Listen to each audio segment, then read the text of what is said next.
head. But what kind of freaking anger is that? Anyway, Wayne, you go ahead. Wayne, take your show back. With crazy 20-year-old women? What, Greg? He said, "What kind of is that?" Instead of the trail variety. Oh, your internet just went bad to the thing. Your internet took like 5 hits from the bong right there. Yeah, Did it? Yeah, I heard what he said. There we go. Anyway, Wayne, you go ahead. I'll go. All right. Wrong video. Yeah, wrong video. No, I know the sound. Pull the lever, Kronk. Wow, why the hell do all you guys just get super quiet? Sorry. Well, we're expecting some professionalism from our producer Wayne here, but the producer keeps being late with the freaking video. He needs to pull the lever, Kronk. I got it now. I have fucking Wayne Wood over here. It's time for Red Salad Review with your hosts, Wayne Moon, Greg Narlo, and Lou Max.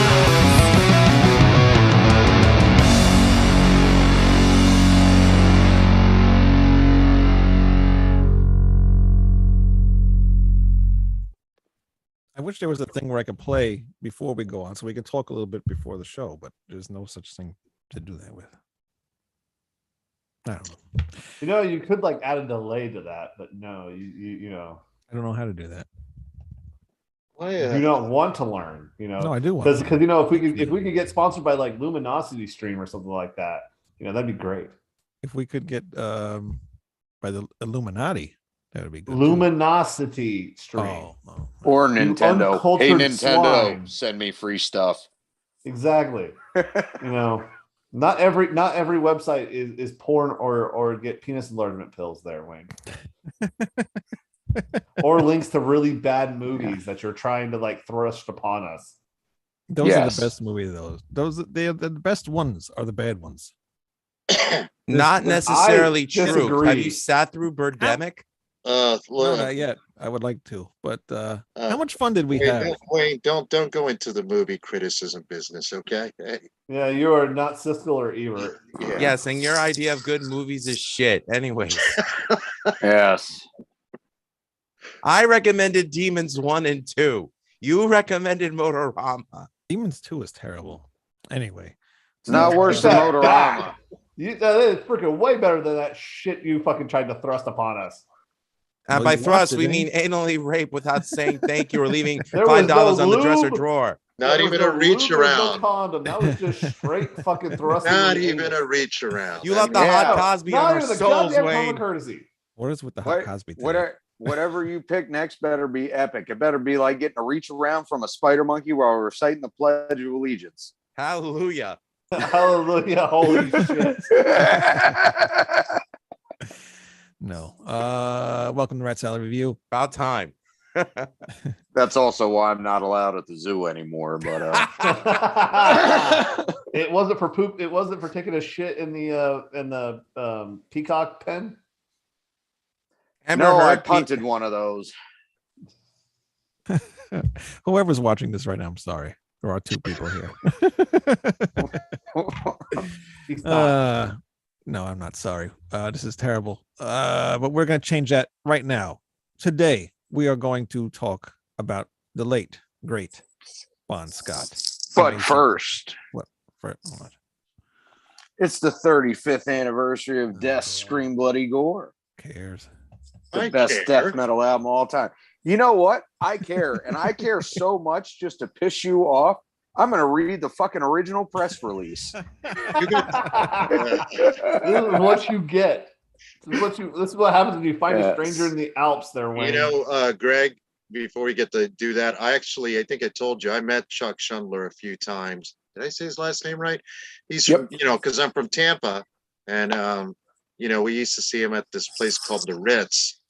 And the one conversation I remember having with him, we talked about Deep Purple. He was a big Ritchie Blackmore fan, believe it or not.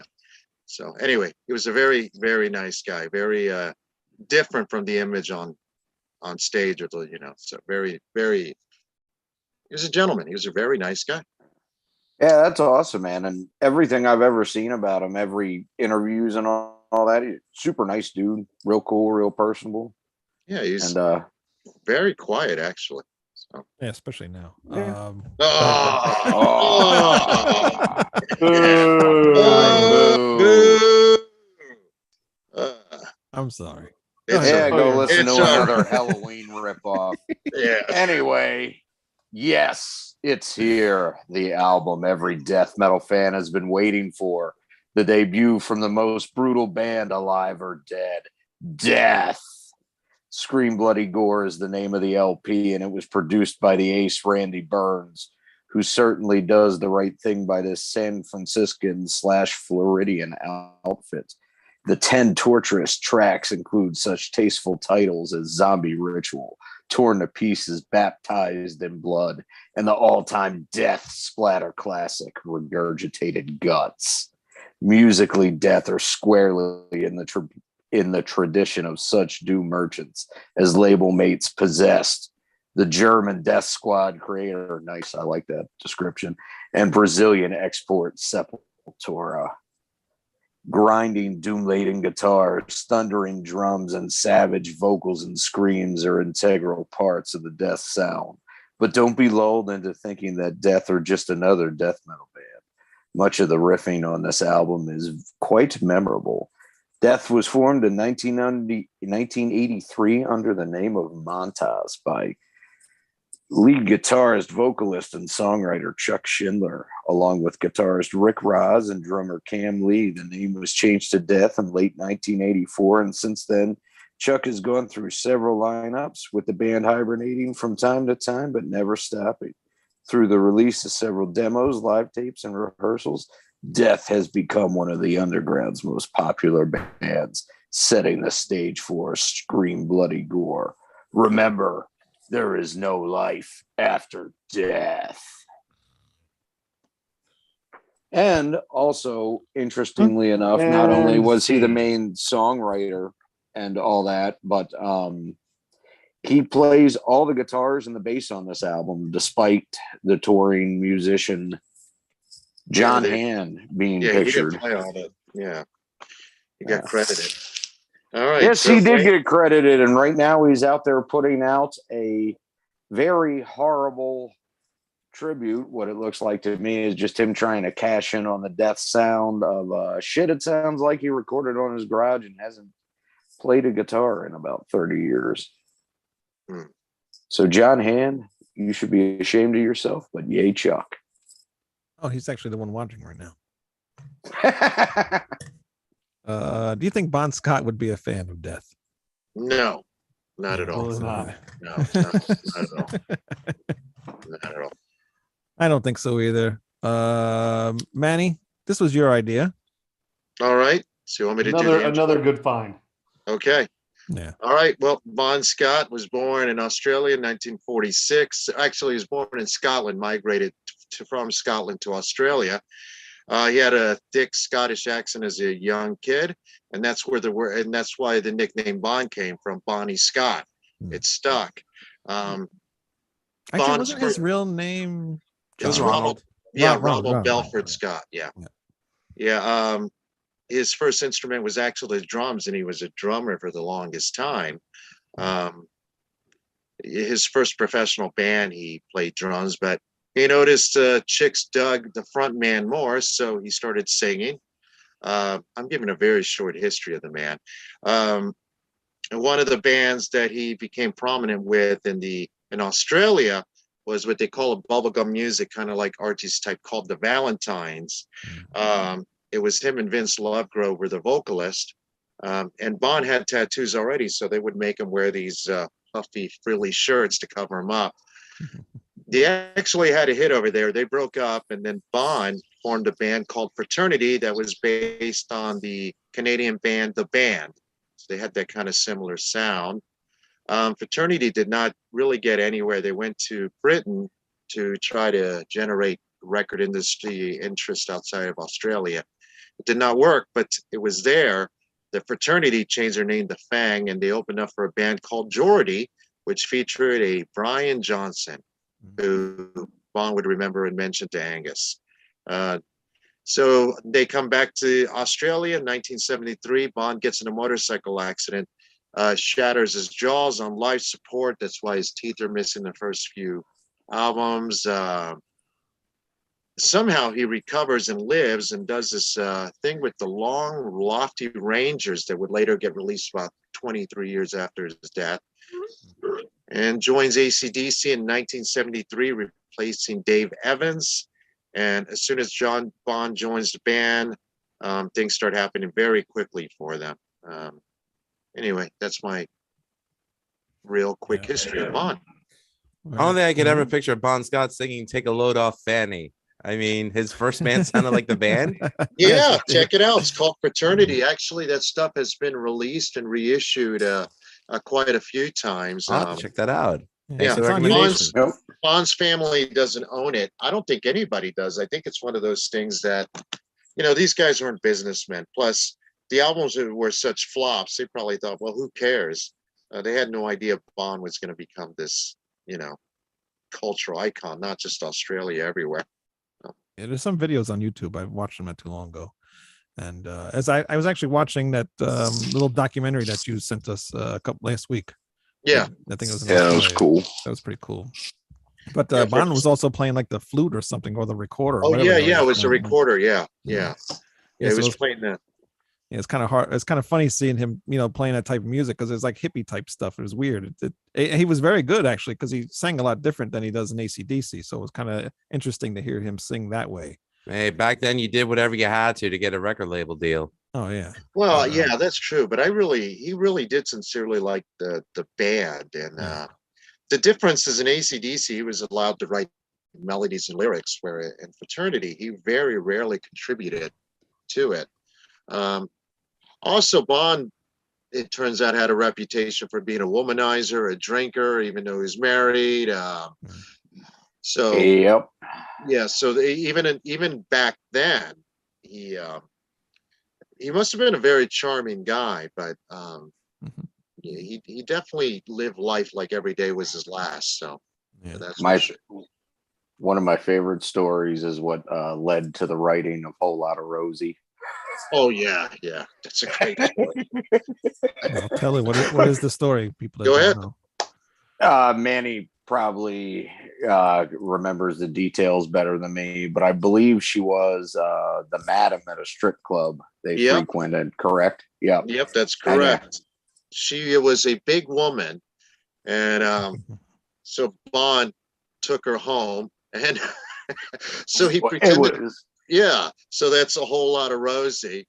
But Malcolm's quote is like the best ever. Yeah, we were all done party and realized we hadn't seen Bond in a while, so we went looking for her. Open Rosie's door, and you just see this mound of flesh topped with red hair with this little tattooed arms sticking out from underneath. Talk about autoerotic asphyxiation. I mean, huge. Yeah. Well, we got a good song out of it. A Whole Lotta Rosie. Oh my God, yes. Yeah. Well, and that's one of the reasons why he's like the ultimate front man. Yeah, even not having seen I have seen his live performances, but what I'm getting at is just listening to the studio songs. He puts out so much charisma, and his word choice, just his diction, everything. It's just like poetry. Like you can imagine it exactly. It puts you right there. Fits great with the music. Well, his lyrics are interesting because it doesn't just talk about womanizing or the usual shit. It's a long way to the top, where he smashes rock and roll myths, getting stoned, broken bone, getting beat up, underpaid, second class. And at the same time, while he's announcing that, he's basically revealing that it's all a myth, he's also announcing at the same time the next heavyweight champions of rock and roll are us, AC/DC. Same thing with Rock and Roll Singer, where he's basically talking about his life. So his lyrics are a lot deeper. Give me a Gone Shooting, which is about one of his lovers named Silver, who was a heroin addict.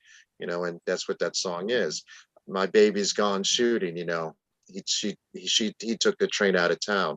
Anyway, I think he was a better lyricist than he was giving credit for. That's for sure. Yeah. Big And time. like, if anything, I mean, a song like It's a Long Way to the Top, which is about paying your dues. And I think it's safe to say that that's a reason why Bond's era of AC/DC is still heralded to this day, and why their success continues to this day because of that old material. How many bands came in their wake that couldn't hold a torch to the ticket sales AC/DC pulls in every city? Yeah, that's true. To this day, Because he paid his dues. Yeah.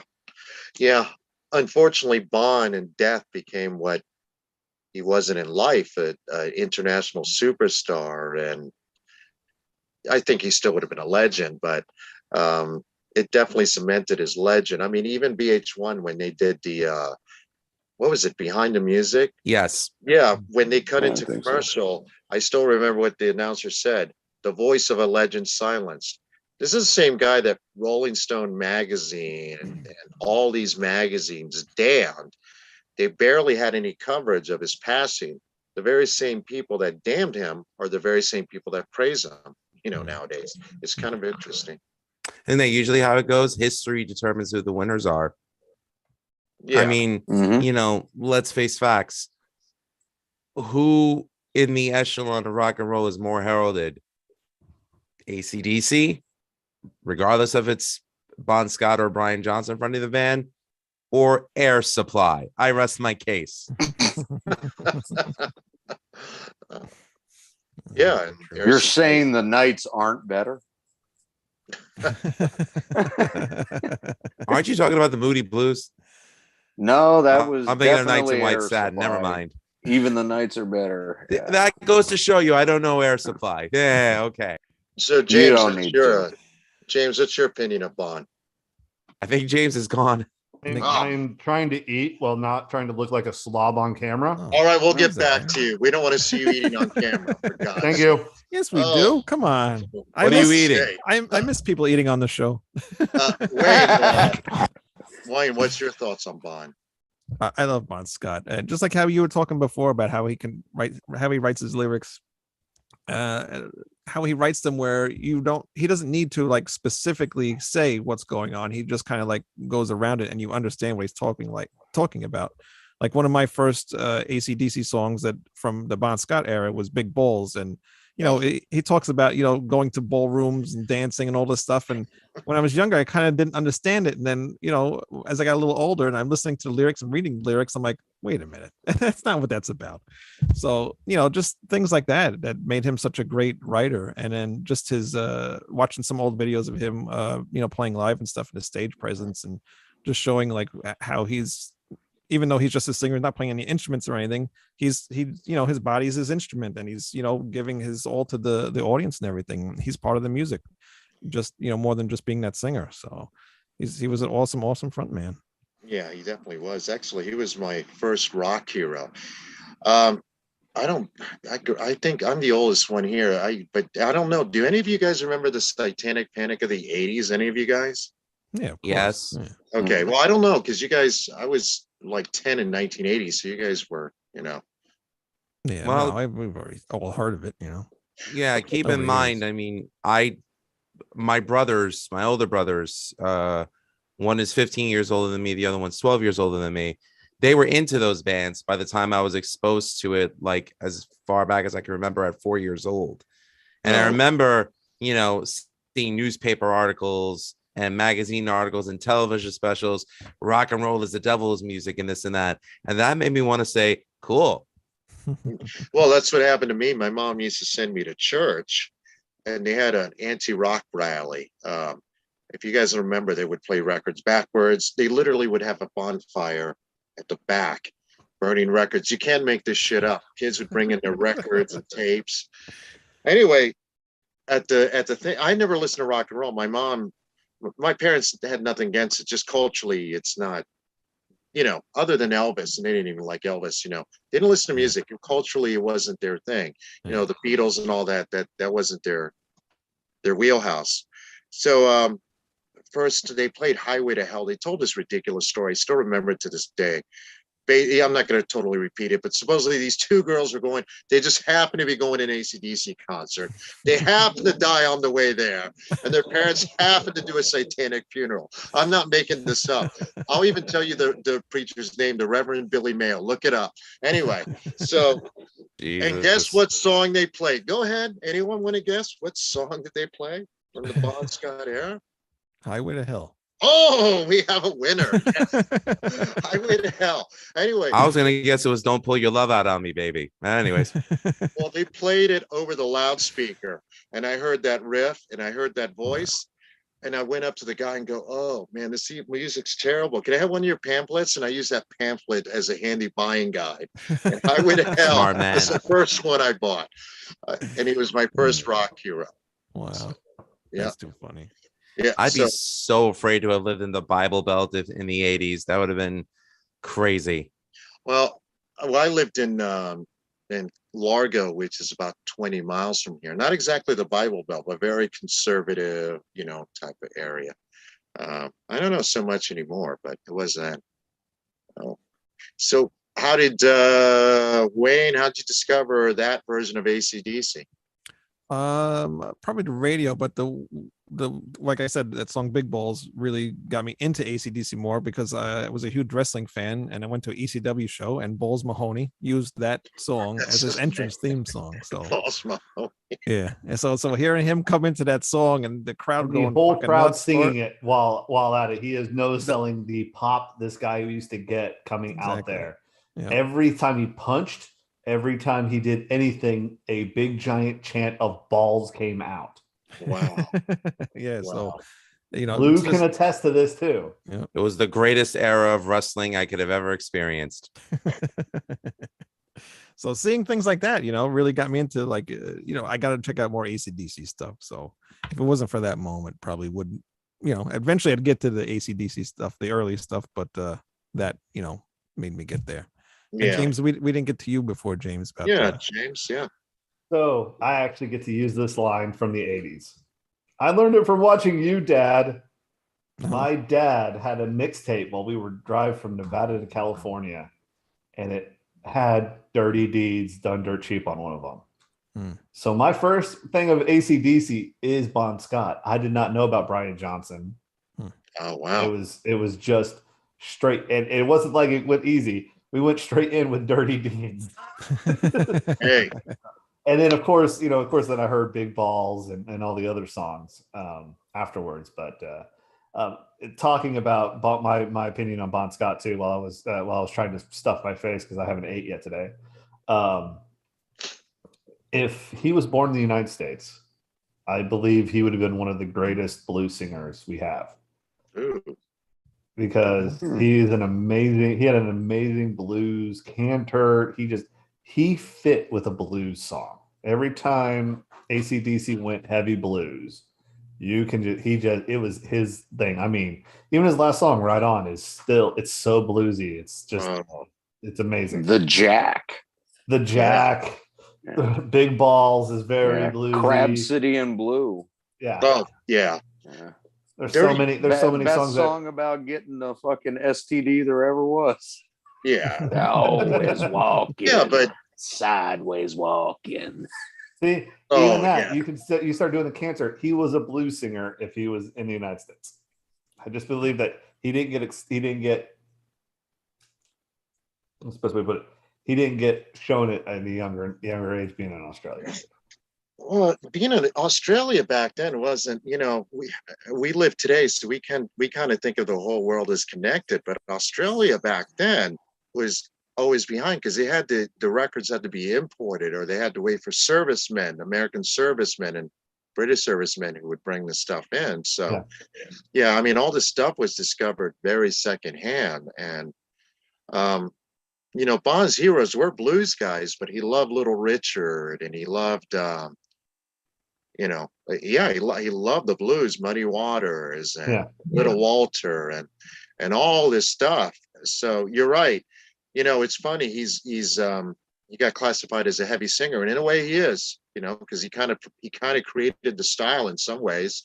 But yeah, he sang from the gut, and you are absolutely correct, James. I will. This is not. I'm not gonna besmirch Brian Johnson. It's just a different way. Brian Johnson's more of a punk, you know, that type of singer. Where, you know, of course, he came from a punk band, so you know. Well, I think Brian Johnson is a good man. What I like about Brian is he didn't try to be Bon Scott. You know, Brian was his own man. You know, I can't imagine the pressure Johnson was under, you know, to replace Bon. I think he did a fantastic job, and the success. He's taking it his own different way, yeah. which is great, you know. But it is different, and Definitely different. I prefer. Don't get me wrong, Back in Black's an amazing album. Yeah, and he does an amazing job, and he's done some great songs there. They're just not. They're not Bon. He's not Bon Scott. Well, I mean, lyrically, given the dog a bone and what do you do for money, honey. I love those songs, but if you were to look at the lyrics, that would have never been penned by Bon. That's why I always find it funny. People think that Bon had something to do with songwriting. I don't doubt he may have, you know, helped out with the melodies or something before he passed away, maybe song titles, but he would have never written anything as honey. I actually have a partial answer for that, Manny. There was it was only either 3 or 4 songs that they started to demo with him at the time. And it was really just the melody tracks and some words. The only thing he really wrote a decent amount of lyrics to was actually Hell's Bells. Well, they say you shook this. There's this book right here. I don't know if you can see it, but it's the one I would recommend. It's written by Australia. He in it, him and one of Bon's former girlfriends claimed that You Shook Me All Night Long was part of Bon's idea, especially the line, knocking me out with those American thighs, because Bon had a American girlfriend, and rock and rolling noise pollution. I think he just came up with the title, but there's no proof of any of this, so we don't know. You know, no, the only one that there's actually proof of as a demo is Hell's Bells. Did you hear it? It's never been released. It was just mentioned in a book. I can't remember which band member said it, but that's like the holy grail of AC/DC if anyone could get their hands on it. I don't know if I mean, like I said, I don't doubt that because I know he went into the rehearsals. That's why they were in London. They were they just literally just finished a tour, and they were just doing rehearsal demos because Mutt Lange was going to produce what turned into Back in Black. He was on board for that already. But you know, we know he drummed on some tracks because Phil Rudd was probably in Australia or something. You know, they didn't need him over there, but so it was just the 2 brothers and Bon and their management. But we don't really know how much was written or, you know, what really transpired really. But like, I think some of the lyrics, like I said, I just don't think they're up to Bon Scott standards. So I don't think he wrote a majority of those lyrics, in my opinion. But Back in Black is interesting because, you know, I got 9 Lives, Cat's Eyes, Busting It. I mean, he mentions Bon Scott's Sexual Bravado in it, and he's not there, you know. So that album was definitely haunted by Bon's spirit. Anyway, I've talked too much, gentlemen. I apologize. Who's next? No. You're this is your wheelhouse. You get really more than most of us. I mean, for me, it's just like a reaction to the songs and everything. Like, you know, I was commenting, re-listening to Dirty Deeds, the whole album, and just like, holy shit, this freaking album it just you know, moves forward, and just it was just amazing experience just to relive it, because I haven't listened to the full album. And of course, then Greg, you know, before that had shown the Ozzy album cover, which is fucking amazing. Which has got the cool caricature on it. Yeah. Still have it, Greg? Yep. Yeah.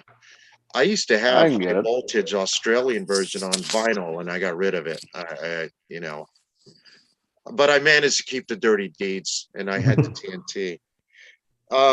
what's sad about Dirty Deeds is that it was not released in the United States till 1981.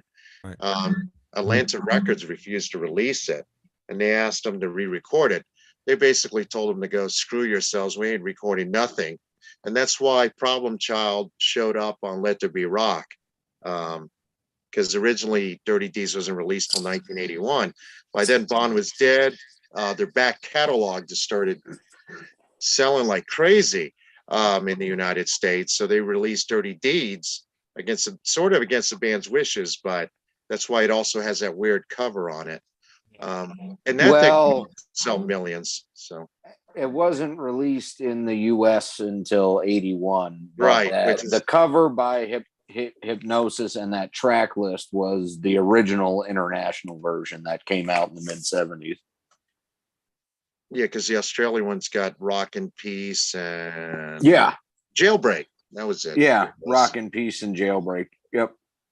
Yeah, that's a great cover. Yeah. God, it's such an amazing cover. Yeah. Yeah, most of these and early, the tracks are sequenced differently too. I was gonna say most of those first albums with Bon Scott on them, or I think actually all of them are in different order, right? From the US. Yes. Except for Highway to Hell. And Power Age.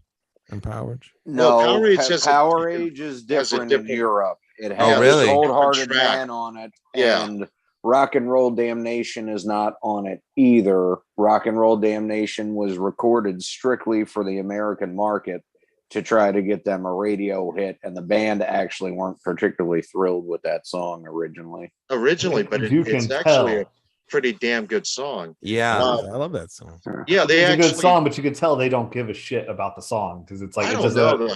It's got one of Bond's best lyrics. Living on the streets, you got to practice what you preach. I mean, isn't he right? No. It's still great value, but you could tell that they just it didn't have the. You're saying it was like a quick 3-minute ditty they were able to write in 3 minutes and just say, okay, fuck it, let's just send it out. Pretty much, basically, yeah. Basically, they're like, we're not gonna practice this shit. We're just gonna fucking put it on there. We're just gonna do it live. Got it. We'll do it live. God, most of those albums are recorded live until they get to Mutt Lange, but even then, they. Well, the only one that was really truly recorded live in the studio, well, the first one, because Power Age pretty much was too. But Let There Be Rock was the first time they recorded fully live in the studio, because they were absolutely pissed that Dirty Deeds was rejected by the American market, because they had this whole American tour plan that they had to cancel. So they just went in and wrote the nastiest, meanest shit they could think of and played it completely live in the studio. I mean, there's pictures of Angus rolling around on the ground like he did during the live shows as he was recording the guitar solos for that album. That makes complete and utter sense, because if you listen to the cut of Whole Lotta Rosie, after he screams, you could say she's got it all, there's like a missed cue there or something where like the measure, like there's a beat that either goes on too long and all of a sudden they cut back into it. I'm like, what's the timing of that? Live they get it down every time, but it makes complete and utter sense now. Okay. Yeah, there's a distinct cut there and you're like, what the fuck? Yeah. They must have been a hell of a live band, because AC/DC did Day of the Green or whatever it's called. Greg, correct me if I'm wrong. It was AC/DC, Ted Nugent, Van Halen. Anyway, right before Van Halen, AC/DC came on, and Van Halen's backstage. They don't care because they don't know who they are. And they hear this noise. So Eddie and David Lee Roth look at each other. They go run to see who it is. They've never seen these guys before. And Eddie Van Halen just said it was incredible. He said they sounded just like the album. Bond didn't move a muscle, but he was charismatic. Him and David Lee Roth were just blown away. They just couldn't believe what they had seen. Could you imagine going to that show? The warm-up act is Ted Nugent, who can shred when he wants to. Yeah. And then AC fucking DC comes up, and then Van Halen magically has to come out there and top that. Oh, they didn't even want to follow him. I mean, they were just Of course, that would probably give Eddie a little bit of oomph motivation to put out a freaking rift or two that out there. Yeah, probably. But the other thing is both David Lee Roth rarely compliments anybody, but Ain't that the truth? he did say nice things about Bond. Now he might have said them because Bond passed away, but Nah, Dave generally seems to be pretty truthful with genuine statements about that, about people he likes, because he said some really nice things about Budgie over the years, and he was super into them back when Van Halen first started out. They used to cover In for the Kill in the clubs, actually. Oh, that's cool. So was Eddie, for what it's worth. So Lou, where did you come in with AC/DC? Especially the Bon Scott era, I should ask. All right, so I'll dilute this as best as possible. So again, growing up, my brothers had the Brian Johnson era cassettes. So Right. they had Back in Black, they had Fly on the Wall, they had well, actually those are the only two they did have. But I discovered For Those About to Rock and Flick of the Switch and Fly on the Wall because of U68. So my brother went out and bought Fly on the Wall. So that's really the only AC/DC we knew. When I visited Greece in '88, there's a family members of ours who was visiting from Australia. His name is Mick. Not kidding you. His name is Mick, and he was telling us about, Bon Scott. I'm like, who the hell is Bon Scott? I only thought AC/DC existed with Brian Johnson. Well, fast forward 3 years later, I start building up my cassette collection. And the first AC/DC cassette I remember getting was Who Made Who? And what song is on that? Ride On. And I heard this singer that I've never heard before. I'm like, that's not Brian Johnson. I was like 10 or 11 when I first heard it. And I loved it because he emotes differently than Brian Johnson. So two completely different vocal styles, both great at what they do, but different. And like everything, when I get passionate about something, then I try to dig deeper into the well. And that's when I discovered Dirty Deeds Done Dirt Cheap, Highway to Hell, and Let There Be Rock. For the longest time, Let There Be Rock was my favorite AC/DC album. And that's just on the strength of the title track, Go Down, and Whole Lotta Rosie. But and I know a lot of hardcore AC/DC fans would say that their best album was Powerage. Believe it or not, I hear more people say Powerage is their best album. My favorite to this day is still Highway to Hell. Like, that's an album that I'll never get sick of. I could still listen to it from start to finish. I'm not burnt out on it like I'm burnt out on You Shook Me All Night Long. I mean, I love Back in Black, but that's like the one song I'm burnt out on. Like, if I never hear it again, throw it in there with Stairway to Heaven and Freebird. I'll be okay. But how dare you say that about Freebird? Anyways, back to my story. Whatever. But that's how I discovered Bon Scott. And all the stories that came in the wake of his passing. Hearing from like all the artists that he influenced and all the journalists that put out good material about them. Like, I thought that Behind the Music on AC/DC was one of the best ones that they ever did. Absolutely. And it was so complimentary to him and, very honoring of him. And they had his mom on there. It showed that the brothers were still hurt by his loss and how much Brian Johnson tried to honor him by, being himself, essentially, while still honoring him. And it's funny because to this day, like, I still love the Johnson era, but I find myself listening more to the Bon Scott era. And I'm always hearing something new and different every time I listen to it. So what's interesting about that Behind the Music is the brothers talked about Bon like he was still alive, if you remember. Like, yeah, they never processed his death. Yeah, I don't think they've let it go.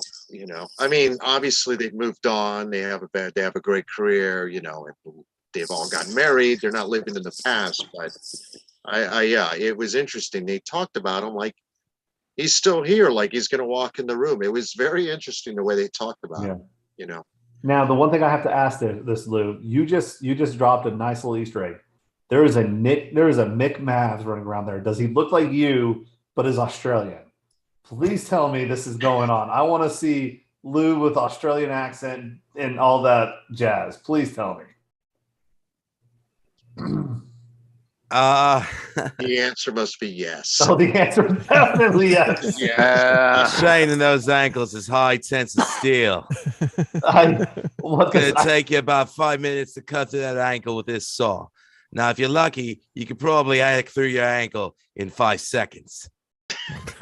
I want this guy to walk in there, look like Lou with a big freaking can of Victoria Bitters or something like that. Just He looks nothing like you. He's much better looking.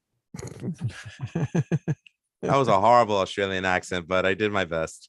Hey, Greg, what about you? How'd you get into the Bon era? Well, the Bon Scott era was actually the first I ever really heard and paid attention to AC/DC. So that was what made me the biggest fan. Really, I got kind of into both around the same time, and I had heard, Big Gun from Last Action Hero was real popular and shit like that on the radio, but I never really put 2 and 2 together for much of that because I did like rock, I did listen to stuff, but I was still fairly young. And when I was about 11 or so, in the cul-de-sac we lived in, there was this guy named Carl. He was getting older, starting a family and all that shit. And he thought it was cool. I liked the metal and the rock. So he would give me all the old cassettes and VHS tapes and shit like that. And what was it? I had a couple different samplers, I think, that my dad had. So I just named them some bands, and he gave me cassettes of Highway to Hell to start off, Iron Maiden's Power Slave, Wasp's first album, and Queensryche Warning.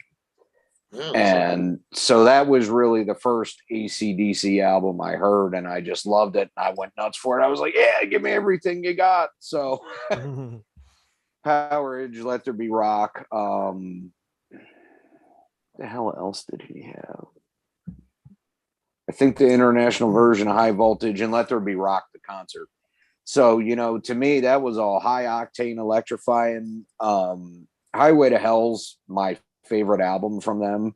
All right. It's such a shame that he was never able to create Back in Black with the rest of the band, and that he died before that, because as much as I love their earlier albums, Mutt Lange really taught him some different ways to sing that were really interesting.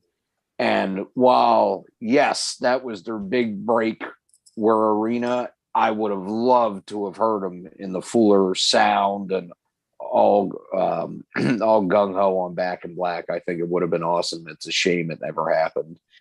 It's a shame. Mutt Lange he doesn't talk much anyway. He's done a few interviews, not in about 30 years, but to this day, he's never talked about Bon ever. Nope.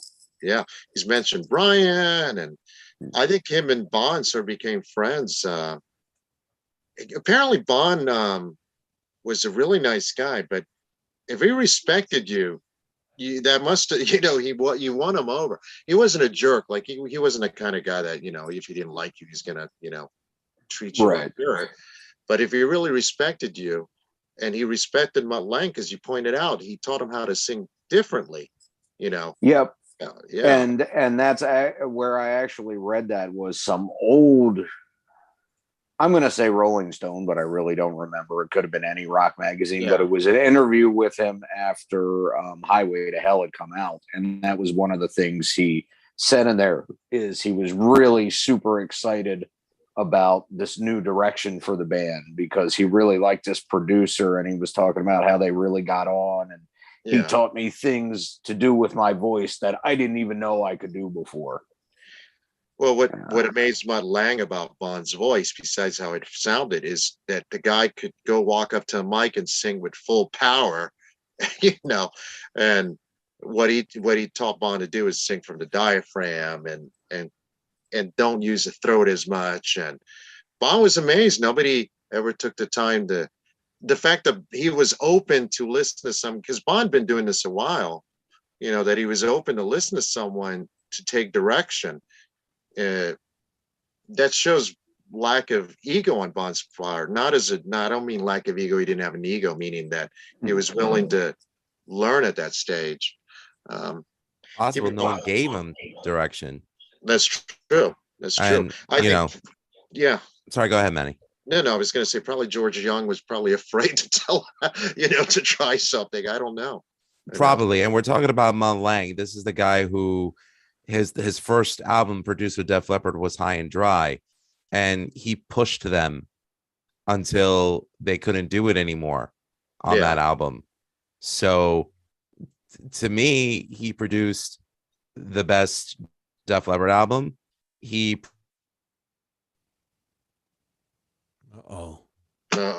Crap. He froze. Take a picture. He froze again. I don't know why he freezes Yeah, so so much. it sucks because like the most popular AC/DC album is Back in Black. One thing I did want to say before you got into that, just not that my perspective is wholly different on the different eras, but like I said, I love the Bond stuff and I gravitated to that more, even though I basically got into it at the same time. And I've never disliked Brian as a singer. Like he's certainly not my favorite, but there was just a different energy, not even so much the lyric writing to AC/DC when Bon Scott was alive, that as much as I like Back in Black and For Those About to Rock, and as good as Back in Black is, I still don't feel it feels like the same as what came before it. Like, yes, it's still AC/DC, but it's not really what to me is prime AC/DC. Not that there's anything wrong with it, but it doesn't have the energy as the Bon Scott era did. Where was I cut off? And honestly, with the lyrics, I mean, to me, it kind of made a big deal with some stuff later on. Right. Yeah. So Lou, you started saying the best blank, and then it just freaking the best. The best Def Leppard album, and then I thought he produced the best Def Leppard album, the best AC/DC album, and the best album AC/DC could have released as a tribute to Bond. Yeah, absolutely. I agree with all of that. And then I got cut off. Fucking internet. Well, I mean, it's like for me, when I played in music and everything like that, the hardest band directors were the ones I learned the most from, the ones that push you to that absolute limit, and you get pushed and pushed and pushed and pushed, and you don't know where your limit is, and you're thinking, this is my limit, and it's not anywhere close. I feel that way about some producers I've worked with. Absolutely. I've got a question for all of you. Do you think Back in Black would have been as big if Bond was alive? Or do you think the publicity behind his death, Brian maybe more commercial, though I don't really think he is that much more commercial than Bond was. Do you think that album would have sold as much as it has? I mean, at this point, it's the best-selling or second best-selling rock album beside The Eagle. And if AC/DC was still considered a heavy metal band, it'd be considered the best-selling heavy metal band album of all time. So what do you guys think? Do you think it would have been... I think it's an unfair question to ask. His death definitely did help that album sell as much as it did, but I think it would have did just as well.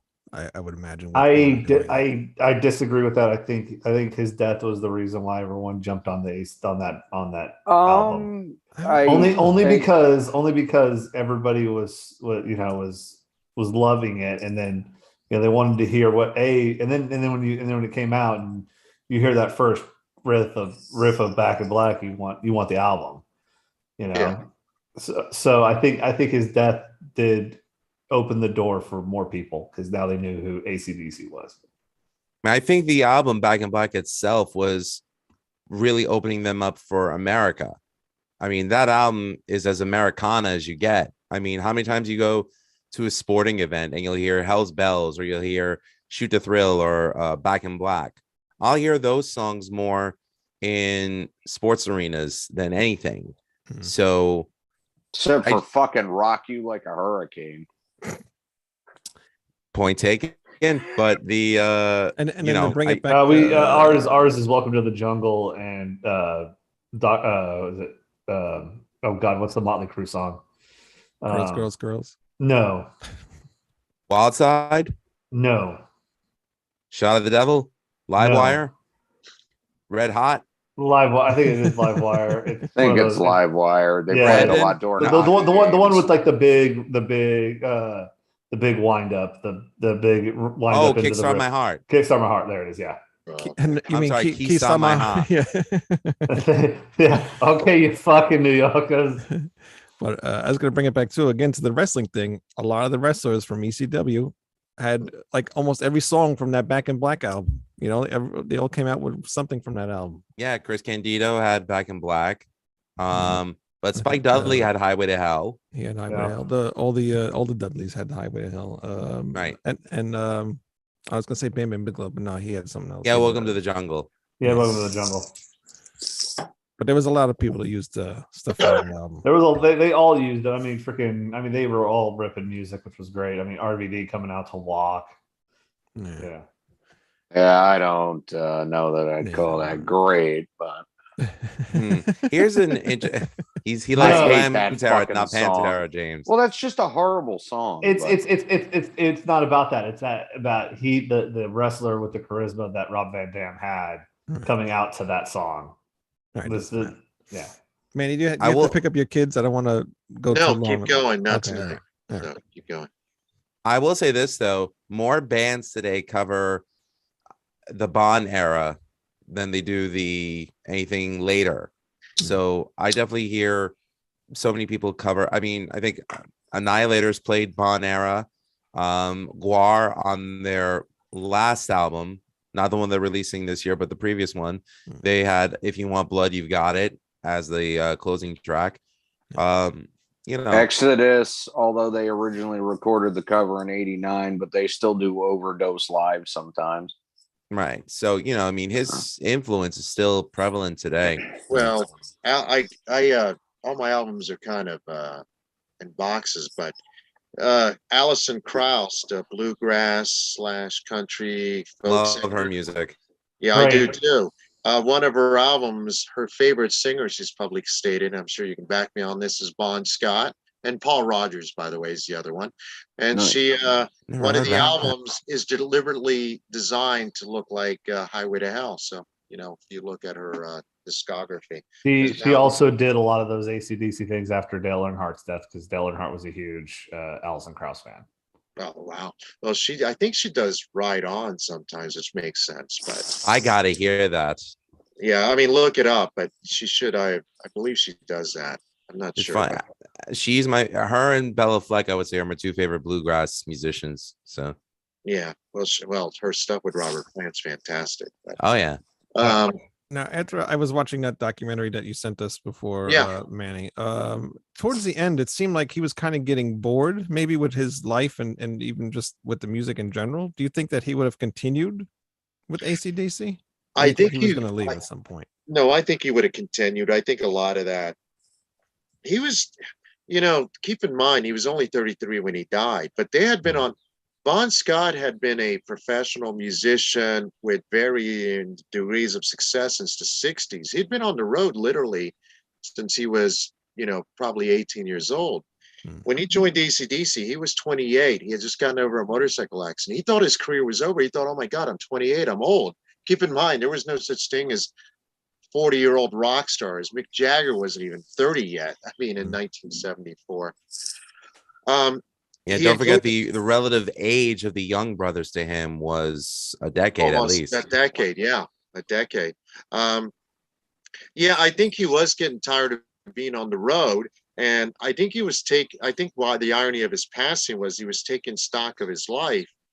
He was trying to drink less, but you can't just stop when you're at that level. Go ahead. The night of his passing, he was partying with Pete Way of UFO. Yeah, that was one of the people he was partying with. That's And if you've read Pete Way's book, I mean, talk about debaucherous. He made Bon and Ozzy combined look like a saint. Like that's how out of his mind Pete Way was. Oh, he totally was completely out of his mind. Yeah. Mhm. But I think this is my opinion, speculation. What I read, I think Bond was taking stock of his life. He's starting to wonder, is all this hard work worth it? We're about to break America, so he's going to stick it out. I think he would have stayed, regardless. But the times were changing, and he definitely, if he had lived, I think by 83, 84, he would have had to go to Betty Ford or whatever, because he would have become a liability. Because by then, AC/DC, it wasn't the 70s anymore. That kind of behavior wasn't going to be as indulged as it was. I mean, look at Ozzy, how many times he went to rehab. So, but I think he was taking stock of his life. I think he wanted to get remarried. I think he wanted children, or at least he did. I don't think he was sure what he wanted, but he wanted more than being a man on the road. He wanted an actual life. And what's ironic, he was about to get that, and he passes away, so. And don't forget, with the release of Highway to Hell, AC/DC was opening for bands like Rush and Kiss in the States. So they were opening arena shows by that time. They were headlining venues like the Palladium, which is sort of like a bigger version of what the Roseland Ballroom was. But, by the time that era, was culminating, they were starting to take off. So Bond was probably seeing more success than he ever did. So, I don't think it would be odd for him to reevaluate what was important to him, especially considering his age. Yeah, he was 33, and well, I think one of the things that happened is he went to Australia the year 1979. He died in February of 1980, and he saw some old friends there, and they had families and all that. And Bond never expressed a want to have a family, and but suddenly something awoke in him, like, oh my God, I'm 30, I'm going to be 33, I'm 34, what am I doing? All of this stuff. Angus Young had just got married recently, or was about to get married. So I think a lot of this, because all the other guys in AC/DC, I think Phil was the only one, I'm not sure. They all had married already, or were settling down right when Highway to Hell was about to be released, was released. So I think Phil's been married a couple of times. What's that? Phil was married a couple of times before he realized his true love for Romanian prostitutes. That's probably, but that's just my opinion, that he was, I don't think he would have left. But I also don't think that Bond would be 75 if he was alive today. Right. I don't think Bond would still be alive unless he had changed his evil ways, to quote Right On. So one thing to take into account, though, from Flick of the Switch, that was the last album that they released consecutively in a year. Right. So, you went, 79 Highway to Hell, 80 Back in Black, 81 For Those About to Rock. And then 82, they had that break. 83 was when Flick of the Switch came out. So from then on, it's like AC/DC sporadically released albums and went on tours in bigger venues. Right. So that they wouldn't have to play like all these small cities, or, they were able to play bigger halls, less time on the road, more money in their pocket, go home, take it easy. So I think that they would have accommodated Bond, or I think Bond would have accommodated that touring life. What are you laughing at, Wayne? Your voice. Yeah, kid got me sick again. Oh, yeah, but I agree with Lou. I think so too. And even in Let There Be Rock, if you ever haven't, I don't know when the last time any of you seen that concert film, but Bond's walking down the street, and the filmmaker, he was a terrible interviewer, whoever the filmmaker was, but he goes, the boys say you're something special. Bond goes, they'll say anything. He didn't, even then, they would tell him, they didn't take him for granted. They really cared about him, and they would tell him he's special, and not to tell him that to boost his ego. They just wanted to know, they realized what he had done for their career. Prior to Bon Scott, they were playing these shit clubs with Dave Evans. They had released a single, Can I Sit Next to You, Girl? And as soon as Bond joined, it's almost no exaggeration, suddenly the places became more packed, in Australia. And he definitely changed the trajectory, the path that band was going on. kind of annoys me that Dave Evans kind of touts around the original lead singer of AC/DC. And I'm like, yeah, and what else could you say about yourself? What have you done since you got kicked out of AC/DC? Nothing. Look, nobody acknowledges him. Okay, technically was he? Yes, but nobody acknowledges him as the real original singer of AC/DC. It's like, well, there's this band called AC/DC, and then there was AC/DC when Bon Scott was in it. Kind of So reminiscent. it's like the whole Al Atkins Judas Priest I was thing. just gonna say. Oh yeah. But Atkins did write "Victim of Changes," so I'll give him that credit. Okay, yeah, that's but one more than still, Dave even Evans by ever the did. time of Rockarola, I mean, they sounded significantly, or were starting to sound significantly different from how they did with Atkins. He might have contributed some lyrics to "Victim of Changes," but generally, he's full of shit. I think that melody's Rob Apples, but that's me but anyway. Well, I mean, did you just say what? Could you repeat what you just said, Manny? Yeah, I think that Victim of Changes, yes, that Atkins gets songwriting credit, but I'm pretty sure that's Halford's melody. I mean, have you heard Al Atkins' solo album that he put out like 300 years after he was in Judas Priest? Yes, and he released a cover of "Victim of Changes." And I rest my case. Anyway, continue. Because I was going to compare it. I remember Rod Evans, the original lead singer of Deep Purple, went on tour in the United States as Deep Purple, and people were like, "Where's Richie? Where's John Lord?" And yeah, he got sued for quite a bit of money over by that Deep too. Purple. Yeah. And he lost whatever royalties. He had to give that up. I don't agree with that. I think maybe by now they've given him back. He wouldn't have gotten much anyway. He wasn't a songwriter. Well, it was he couldn't afford to pay the penalties. Sounds like a real Misfits issue. We won't discuss the Misfits. Rod Evans contributed to that version of Deep Purple, where I'm sorry, I'm with Lou. What did Evans ever do? Plus, Rod Evans, Captain Beyond. So he actually had a career beyond Deep Purple, even if it didn't last into the 80s. But what did Evans do? No, I'm just comparing the fact that he went out as Deep Purple when the band had already broken up by then. Well, it kind of makes me sad about like Paul Di'Anno. Paul Di'Anno could have had a semi-successful solo career if he had gotten his shit together. But whenever he tours, it's always the Iron Maiden stuff. And he chose to leave Maiden. That's the unfortunate thing. Yeah, and Paul Di'Anno's Battle Zone actually was pretty good, in my opinion. Wasn't great, but it was pretty good.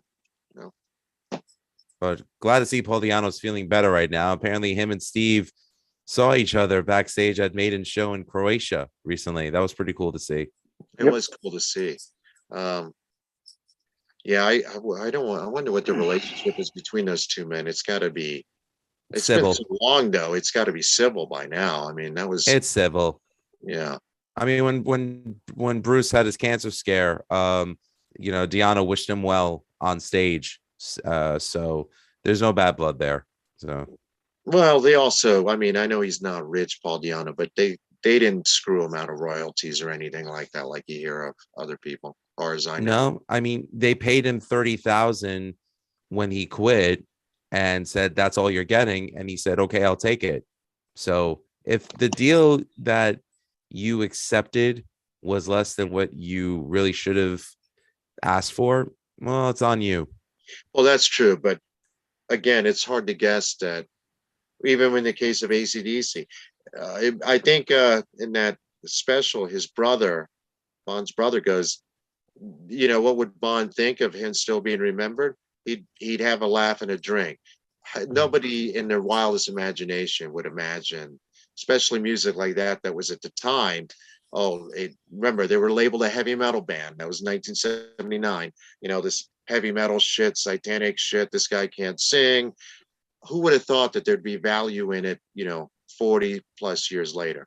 Certainly not the creators of it. Definitely. Anything else, Greg? Nope. I never thought of AC/DC as a heavy metal band. I never either. I always, back then, their music translates to everything. I mean, have you heard of Hayseed Dixie? Yes. Yeah, but Lou, you got to keep in mind that's what they were labeled in the Right, 70s and 80s, you know. Yeah. I mean, Guns N' Roses Yeah, but labeled heavy metal now, you know. So but Poison was labeled heavy metal then too, exactly. and I was just Well, like, yeah. Jethro Tull won the freaking Grammy for it. you know what? Let's not I even can go make a there. case of Yeah. Jethro Tull being more of a heavy metal band than Poison, but that's me. This is true. Yeah. Remember, Iommi was a member of Jethro Tull for one performance. And Aqualung and well, I think it was Aqualung's got pretty heavy. They've got their heavy material. When did Wayne turn into Rocket Raccoon? Now he's a cow. No, he's a cow Oh, now. God, he's starting to play with the Zoom filters, folks. I am starting to play with the Zoom filters. Whoa.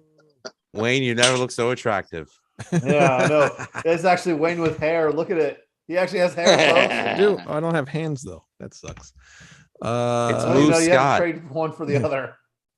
Lou, we already know what your favorite Bon Scott era AC/DC album is. What about you, Manny? Oh, Highway to Hell. It was the Highway to first Hell. rock album I ever bought. It was the first rock album that I ever fell in love with, and this obsession with music began right there. So thank you, Bon, wherever you're at. I owe you a Yes, lot. thank you. What about you, James? Thank you. That's Dirty Deeds. Dirty Deeds. Greg, And you, Mr. Moon? what about Greg? Oh, Greg, For me, He for said me, Highway to it's Hell. Highway to Oh, Hell. he did say hi to it. But I mean, Power Age is pretty close. It's almost even. oh, it's fucking killer. Wayne, what about you? God, you know what? It's very hard for me to pick because I love High Voltage. I love well TNT, the Australian version, and High Voltage, the international version or the US version, are kind of the same. The only one I don't really care for is Let There Be Rock. Highway to Hell is awesome. They have so many. I'm gonna go with High Voltage, the American version, All right, cool. because there's some really cool songs on there that aren't on the Australian version. So Because it's pretty much TNT and Yeah. and everything together. yeah, No, I mean, there's 3 songs on it from the original Aussie High Voltage. yeah, but yeah, that's an awesome album. There's no wrong answer. There really is. Yeah, there's no wrong answer. There really is not, Yeah, because it's yeah. just one good Well, album after the other. Honestly. There really isn't a wrong answer, but if someone did pick the original Australian version of High Voltage, I'd have to ask the reasoning. It's still a good Because album, but yeah, it's The rest of them are much better, though. yeah, absolutely. Yeah. Well, like I said, I have a lot to thank Bond for. So thank you, bro. And I would recommend, if you guys are readers, I would recommend this book if you can find it.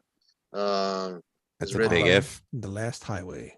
That's It shouldn't be that hard to find. It wasn't published that long ago. You can find interviews with them, but I have several books on AC/DC, but this is the one I would recommend if you're interested in reading about his life. the summer reading season is upon us, Manny, and a lot of people need to be reading some books. And I appreciate that. Rat Salad Review can also be considered a book club recommendation of sorts. I mean, Welcome. how far removed are we from a book club? I mean, come on, let's be real. Welcome to Rat's Eye Review Reader's Digest. But Now you look like the outside of hamburger. now Wayne. you Wayne. look like, oh man. God. I'm that guy, that annoying guy from Back to the Future. With the- Nice. Well, I think the show's over when he's playing with filters. Yeah, I think the show's Wee over. wee. Yeah. Yeah, let's get out of here. Say goodnight, Earl. What is this? Oh, one? and everyone out there should go listen to Touch Too Much tonight, because that's Yes. like the best rock song ever. I agree with that. That's probably my favorite song on the album. How Second can would it be not If You Want be? Blood, You've Got It. I mean, what a lyric. She had a body of Venus with arms. Well, Only his Bond- flow, only every Bond would line in come up the with that. song. Yeah. I mean, body of The- Venus the with arms. I mean, whole- that is beautiful. all the innuendos in big balls is just freaking Oh, all the innuendos. Him Oh, man. brings in seafood cocktails. Yeah. It's like, Oh. crabs. crabs, crayfish. My Girls got- balls are always bouncing. Shot Down in Flames. I think that's the only rock song I ever heard where the singer gets shot down in flames by a chick he's trying to get up. She mocked all my money. Yep. Yeah, it is the most anti-80s song ever. It's like like all the 80s hair metal talked about getting girls and everything like that, and all those songs that we've been listening to. Thanks, Wayne. Yeah. Have all that been getting girls, and then this one's about just getting shot down in flames. Yeah, he's basically, he tries to pick up a chick. She laughed at my money, but he didn't really care. But he, and then of course the last line, I never even came. Vaughn's the kind of girl who would have been happy to have taken the ugly girl in the room. That's how awesome. He was definitely the ultimate wingman. He would fall in that grenade for everybody. Well, apparently he did with Rosie. Exactly. Yep. Even Rosie when they're fell on weighing him. in at 19 stone. Yeah. All right. Well, that is going to be our Bon Scott tribute show for tonight. Some good news. We have a new show joining the network. It is called Metal Thrashing Nerd. It's Metal Mike is doing that show, and he has guests on. He's not like us, he doesn't have a million co-hosts, but he has actually the last show he had Sean Peck on, and he's going to have one of the guys from Lord on there, and some guys from Testament, or somebody that worked with Chuck Billy from Testament or something. I don't know, but he's got a bunch of shows coming up starting in June, I believe. So that'll be very cool to have him on the network. So welcome, Metal Mike, to Rat Salad Review Network. Welcome. Does this mean I have to redo the intro? Yes. Not the intro, but the advertisement. Yeah. All right. Advertising, sir. You must do the advertising. Oh, and a big shout out to Eric Adams for getting our banner, the Rat Salad Review banner, at his Deep South Wrestling that he's doing with Nick Patrick, former WCW referee. So thank you, Eric. Yes, it's very It's cool, cool. dude. And they played our advertisement on their show as well. So that was kind of cool. to On see that. their actual show where they had paying guests. Yes, yeah. Oh, wow. 150. That's awesome for an independent wrestling show. Absolutely, Yeah, especially in that's not bad at Atlanta all. where there are people giving away tickets. So yeah. That's cool, dude. Yeah, very cool. Lou, what's going on with you and Music is Life? Well, I got an episode that I'll be rolling out either tonight or tomorrow with Kevin Von Esper of Von Esper Studios. He is the man behind the Life and Slimes of Dookie Fly Swatter and Haunted Garage. And he's also member 263 of 1000 of Green Jello. So looking forward to releasing that. And on June 3rd, I'm going to be interviewing the mastermind behind Trauma Pictures. And that would be Mr. Lloyd Kaufman. So very happy about that. And when is your Toxic Avenger show going on with our other It people was from released Just the Cheese, yesterday. Please? Oh, it's out. Ah, Toxic It was a- Avenger show with Just the Cheese. It's out. It was released yesterday on my YouTube channel. It's premiering Friday on Rat Salad Review. All right, cool. And I will be going on there as well. We're going to do Police Academy. They didn't want to do my Truth or Dare movie. I can only see why they wouldn't want to do that. I wouldn't want to do Madonna Truth or Dare, let alone your Truth or Dare movie. No, but I said, since we're not doing it on their show, we're going to do it on my show. So get ready. I'm out that night. Well, I'd rather. Oh, thank God I'm going to be gone for 2 weeks. Oh, no, it's not right. Not in a few weeks. It'll be down the line somewhere. Maybe Halloween. Please, That no. would be very. Jesus, Wayne. Yeah, wait. Plus, thankfully, do it on Halloween weekend while I'm going to be gone. Perfect. Where did the grown up touch you when you were a child to make you hate good movies? Where's my doll? Where did Spielberg touch you? Oh, All right, everybody. Why are you doing a crystal skull on us, Wayne? Why are you taking all the guns and replacing them with radios and cell phones? Oh, we don't talk about guns today. Not a good week. Yeah, Not a good week. No, Not a good- I'm doing the bit from South Park. I I'm not know talking I you're about- know, I doing the know. bit. Just for wrong South time. Park. Wrong time. Operation Human Shield, ladies and gentlemen. Greg's trying to get off of here, so let's get out of here. What? He can do the bit from South Park, and I'll even do something from South Park. What? I thought this was America. Oh, this is America. This is Say whatever America. I want. Doesn't matter. ratsaladreview.com. Please hit that subscribe button right here on YouTube because you're watching it right here, right now, and hit it on iTunes, Spotify, Anchor, if you can. If there is a subscription on Anchor, I don't know, but do it. Right So Sound there Review, is it? All right. Yeah. RightSoundReview.com, and we will see you guys next week. Cool. Hey, Monet. Bye. And we need to make an outro.